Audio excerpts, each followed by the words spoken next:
और ऊर्जा से लबरेज, ऊर्जा से लबरेज माननीय वीर सिंह निराल साहब आपको संबोधित करेंगे। एक बार जोरदार ताली स्वागत करें साथियों। ऐसे नहीं, ऐसे नहीं, हाथ खड़े करके। साथियों 2-3 नारे मेरे साथ में लगाओ, उसके बाद मैं अपनी बात आपके सामने रखूंगा। इंकलाब जिंदाबाद, मजदूर एकता जिंदाबाद, अफसरशाही मुर्दाबाद, अफसरशाही मुर्दाबाद, नरेंद्र मोदी मुर्दाबाद, केजरीवाल मुर्दाबाद, तीनों मेयर मुर्दाबाद, तीनों कमिश्नर मुर्दाबाद, मांग हमारी जिंदाबाद। जब तक मांगे नहीं मिलेंगी, जब तक मांगे नहीं मिलेंगी, चाहे जो मजबूरी हो, चाहे जो मजबूरी हो, चाहे जो मजबूरी हो। अब दिल्ली में क्या होगा, अब दिल्ली में क्या होगा? अभी तो लियंगड़ाई है, अभी तो लियंगड़ाई है।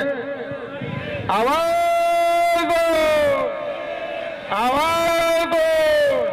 हम क्या चाहते हैं, हम क्या चाहते हैं? इंसाफ के आगे, इंसाफ के आगे। आज के इस कार्यक्रम में हमारे बीच में ठेकेदारी हटाओ राष्ट्रीय संयुक्त मोर्चा के अध्यक्ष भाई डीसी कपिल साहब, बहुत ही कर्मठ साथी भाई नंदकिशोर जी ढिलोर साहब, हमारे बीच में भाई राजकुमार जी धिगान साहब। साथियों मैं हमारे दरोगा इंस्पेक्टर के पास मैं भी घूम कर आया हूं। उन्होंने ये कहा कि हम किसी से जबरन काम नहीं ले रहे हैं, ये इनकी मर्जी है, ये जाए या ना जाए। ये हकीकत में हमारे लोग अभी सोए हुए हैं, कुछ उनको जगाना जरूरी है। जहां पर हैं उनका भी मैं हृदय से धन्यवाद करता हूं कि उन्होंने इस लड़ाई के महत्व को समझा, इस लड़ाई को समझा, अपने अधिकारों को समझते हुए यहाँ पर वो सुबह से यहाँ पर जमे हुए हैं और इस धरने का समर्थन कर रहे हैं और आगे अपना समर्थन दे रहे हैं। उसके लिए आप बधाई के पात्र हैं। दोस्तों बहनों, मेरा कहना आपसे है कि जो लोग अभी तक नहीं जगे हैं उनको जगाने का काम हमारा है।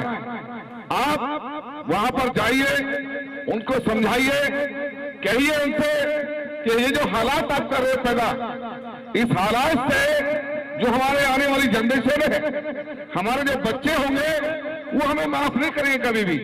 क्योंकि आज ठेकेदारी प्रथा अगर लागू हो जाती है तो कल्पना करो, सोचो आप गहराई से कि क्या आपके बच्चों को सरकारी नौकरी मिल सकेगी?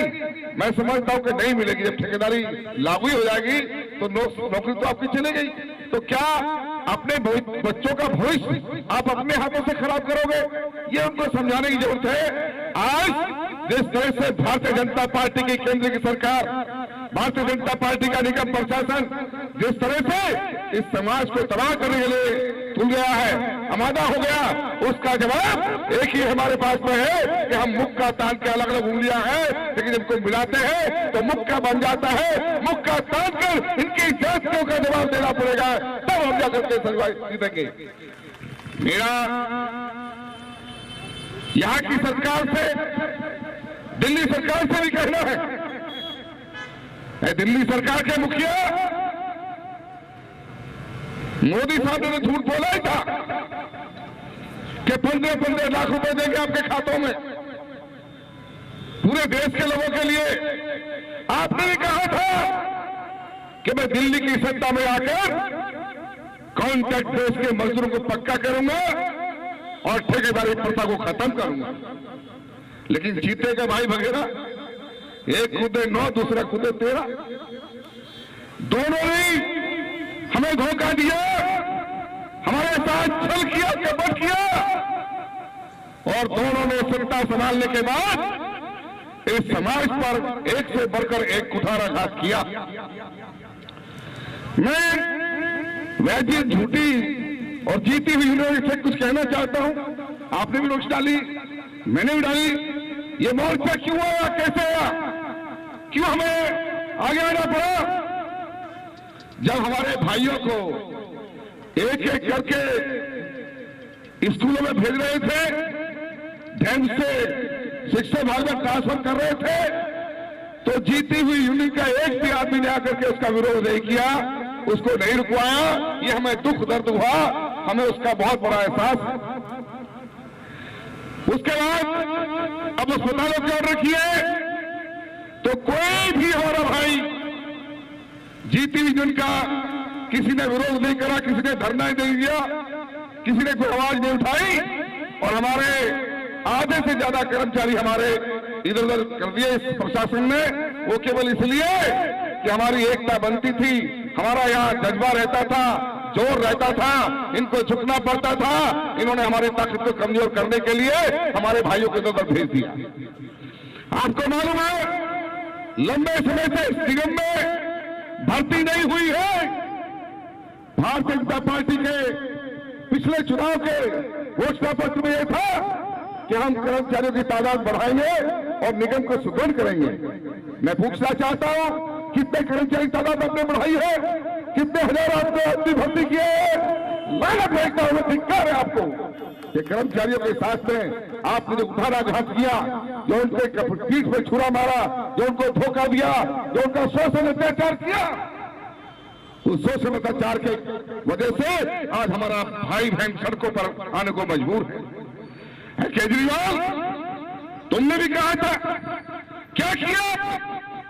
अरे मुख्यमंत्री थे कांग्रेस का, पंजाब में चन्नी साहब ने ऐलान कर दिया कि वहां के तमाम सफाई कर्मचारियों को, तमाम कर्मचारियों को मैं नियमित करता हूं, पक्का करता हूं, अपने ऑर्डर से कर दी। जब पंजाब में कोई पक्का हो सकता कर्मचारी, तो दिल्ली में क्यों नहीं हो सकता? यह पूछना चाहता हूं मैं केजरीवाल से। जब वहां का मुख्यमंत्री कर सकता है, तो यहाँ का क्यों नहीं कर सकता? यह जानने का अधिकार है। दोस्तों, आपको एक एक करके ये कमजोर करके आपको मारना चाहते हैं, बर्बाद करना चाहते हैं। आप संभलिए, बीच हो जाइए। समय है कि आपके बीच में ऐसे ऐसे धुंधर यहाँ लड़ने के लिए मौजूद है, वरना एक समय अगर आपकी ये हालत रही तो समय ही आ जाएगा कि आपको मारेंगे और रोने भी देंगे आपको। ऐसा समय आ जाएगा, बताना चाहता हूं आपसे। इसलिए मेरी आपसे गुजारिश है, मैं ज्यादा लंबा नहीं बोलता, बहुत सारे साथी हमारे बोल गए, बोल सकता हूं बहुत ज्यादा, लेकिन आप सुबह से यहाँ टिके हुए हैं, आपका बहुत बहुत धन्यवाद। मैं ये कहना चाहता हूं, अनुरोध करता हूं तमाम साथियों से कि यहाँ आज ही इसी वक्त हम ये धरने पर यहाँ बैठे हैं, क्योंकि अभी तक हमारा कोई सेंटर ऐसा नहीं बना था जहां से हम अपना कार्यक्रम चलाए, जहां हमारे लोग इकट्ठा हों, जहां से यहाँ से अगला कार्यक्रम लेके जाए, ऐसा कोई कार्यक्रम नहीं बना था। आज से ये यहाँ पर धरना हम शुरू करते हैं। जो धरने से यहाँ से ऐलान होगा, सूचना जाएंगी, उस पर आपको अमल करना है, और हम यहीं से एक आध दिन में आपको कार्यक्रम भेज देंगे कि अगला कार्यक्रम हमारा किस नेता का मुंह काला करने का है। क्योंकि जब तक इनके मुंह काले नहीं करेंगे, जब तक हम इनके घेराव नहीं करेंगे, जब तक इनकी टट्टी बंद नहीं करेंगे, जब तक ये बाज नहीं आने वाले। ऐसा हमने ये देख लिया, महसूस कर लिया। हैरत की बात है, हमारे लोगों को हम क्यों थे जो सारी यूनियन चुप बैठी रही, जीतने वाली एक पे एक बढ़कर अत्याचार के ऑर्डर करते रहे, और एक ऑर्डर ये भी कर दिया बीच में कि हमारे जो कच्चे आदमी है वो हाजिरी ऐप पर उन पर कॉन्ट्रैक्ट लिखना भेज दिया, कॉन्ट्रैक्ट बेस लिखकर भेज दिया। कैसे बर्दाश्त करें? 25 साल से एक कर्मचारी आपको सेवाएं दे रहा है, अपनी जवानी पूरी दे दी इसने, और अपने बच्चों का जब भविष्य सुधारने का काम आया तो आप उसको ठेकेदारी में करने जा रहे हो।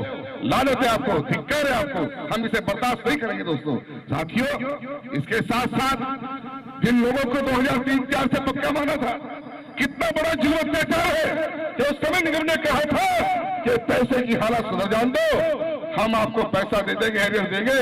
हम 2003-04 से पक्का मांग कर आपको ये ऑर्डर हम दे रहे हैं। ऑर्डर में साफ लिखा हुआ है कि आपको 2003 से 4 से पक्का माना गया। उसके बाद आज ये कहना कि हम 2003 से आपको पक्का मानेंगे, ये कहाँ की अकलमंदी है, कहाँ का इंसाफ है, कहाँ का न्याय है, ये मैं आपसे जानना चाहता हूँ। और ये न्याय नहीं है तो इस अत्याचार को इस बर्दाश्त नहीं करेंगे, नहीं करेंगे, नहीं करेंगे दोस्तों, अपना एरिया लेकर रहेंगे। इसी के साथ बहुत सारी समस्याएं, वर्दी का पता नहीं है कहाँ खा गए। अरे कच्चे लोगों का ईपीएफ का पैसा जो करता है, उनका फंड जो काटते हैं, उसका तो पता नहीं कहां भेज रहे हैं। कितने बड़े भ्रष्ट, कितने बड़े चोर, कितने बड़े डाकू यहाँ पर बैठे हैं। वो चोर मोसे भाई, वो जीतने वाले ना, उनके भाई भाई ये आपस में साधु भाई बन गए हैं। ये मैं कहना चाहता हूँ, इन साधुओं से हमें सावधान रहना पड़ेगा। इनके साधु भाई बन गए हो जीतने वाले, इनसे सावधान रहना पड़ेगा। और जैसा मुकेश जी आपने कहा है कि बहिष्कार तो भाइयों ने कर दिया जीतने वालों का, लेकिन इनके हमें और भी इलाज हमें करना पड़ेगा। ये हमें देखना पड़ेगा कि आगे हमें क्या कदम उठाना। यहाँ से ज्यादा न कहते हुए आपसे यही कहूंगा कि आज का हमारा कार्यक्रम यहीं पर समाप्त होएगा। हम लोग यहाँ धरने पर रहेंगे, आगे आपको सूचना मिले उसके अनुसार आपने काम करना है। अब तुम्हें कसम अपने बच्चों की है, कसम वाल्मीकि भगवान की है, कसम बाबा साहेब भीमराव अम्बेडकर की है। अगर आप बस्तियों में जाकर के घर घर में एक दूसरे से ये पवन ना लो, ये कसम ना खिलाओ कि हमें ये आंदोलन को नहीं छोड़ रहे हैं। अगर ये आंदोलन छोड़ दिया तो दिल्ली में आप सदा के लिए बर्बाद हो जाओगे, कोई आपको संभालने वाला नहीं मिलेगा। इसलिए मेरी आपसे प्रार्थना है, एक झूठ होकर के, एक माता पिता के बनकर तमाम भाई एक मंच पर इस ठेकेदार प्रथा हटाओ, आंदोलन के साथ मिलकर के संघर्ष करें। इन्हीं शब्दों के साथ बहुत बहुत धन्यवाद। जय हिंद, जय भारत, जय हिंद। धन्यवाद साथियों।